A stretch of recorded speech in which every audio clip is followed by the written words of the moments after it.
നിങ്ങളിലേക്ക് പിരിവ് വരുന്നത് ഈ പറയുന്ന സമൂഹത്തിലുള്ള ഇടതുപക്ഷ സഹയാത്രികർ, ഇടതുപക്ഷക്കാർ, CPM-കാർ, കോൺഗ്രസ്സുകാർ, BJP-കാർ എല്ലാം നിങ്ങൾക്ക് പിരിവ് തന്നിട്ടുണ്ട്. കാരണം അതങ്ങനെയാണ് നമ്മുടെ സമൂഹത്തിൽ കാര്യങ്ങൾ വർക്ക് ചെയ്യുന്നത്.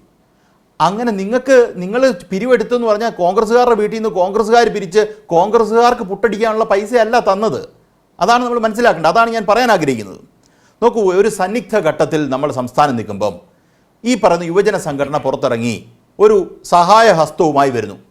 30 വീടോ 40 വീടോ. അപ്പോൾ അങ്ങനെ ഒരു സംഘടന ചെയ്യുന്നുണ്ടല്ലോ എന്ന് ചോദിച്ച് ആൾക്കാർ with their infinite arms they will give money. അവർ പണം കൊടുക്കും. ഏതൊക്കെ രീതിയിൽ കൊടുക്കും? എല്ലാ രീതിയിലും കൊടുക്കാൻ പറ്റുന്ന ഉള്ളത് 5 രൂപയോ 10 രൂപയോ ഏത് തരത്തിലായാലും കൊടുക്കും. അത് കയ്യിലിരിക്കുന്ന എടുത്ത് കൊടുക്കുക, അല്ലാതെ അക്കൗണ്ടിലേക്ക് കൊടുക്കുകയല്ല. എന്നെ കേൾക്കുന്ന ഒരു പിരിവ് കൊടുക്കുന്ന ആൾക്കാരല്ലേ നിങ്ങൾ? പിരിവ് കൊടുക്കുന്നത് എല്ലാം ഇവരുടെ SBTയുടെ അക്കൗണ്ടിലോ അല്ലെങ്കിൽ SBIയുടെ അക്കൗണ്ടിലേക്കാണോ നിങ്ങൾ ട്രാൻസ്ഫർ ചെയ്ത് കൊടുക്കുന്നത്? അല്ല, നിങ്ങൾ കയ്യിലാണ് പിരിവ് കൊടുക്കുന്നത്.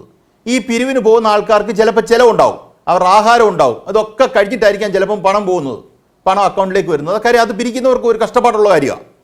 ഇതൊക്കെ നമ്മളുടെ മുന്നിൽ നിൽക്കുമ്പം നമ്മുടെ അക്കൗണ്ടിൽ വന്ന പൈസ ഇത്ര ഉണ്ട് എന്ന് പറഞ്ഞൊഴിഞ്ഞാൽ പറ്റില്ല. അത് ഒരു രാഷ്ട്രീയ പ്രസ്ഥാനം, ഒരു യുവജന പ്രസ്ഥാനത്തിന് അങ്ങനെ ഒഴിയാൻ പറ്റുമോ എന്ന് ചോദിച്ചാൽ ഒഴിയാൻ പറ്റില്ല. നിജേഷ് ഇന്ന് വെപ്രാളപ്പെട്ട് ഞങ്ങൾ തീരുമാനിച്ചോളാം എന്ന് പറയുന്നിടത്താണ് അവിടുത്തെ പ്രശ്നം.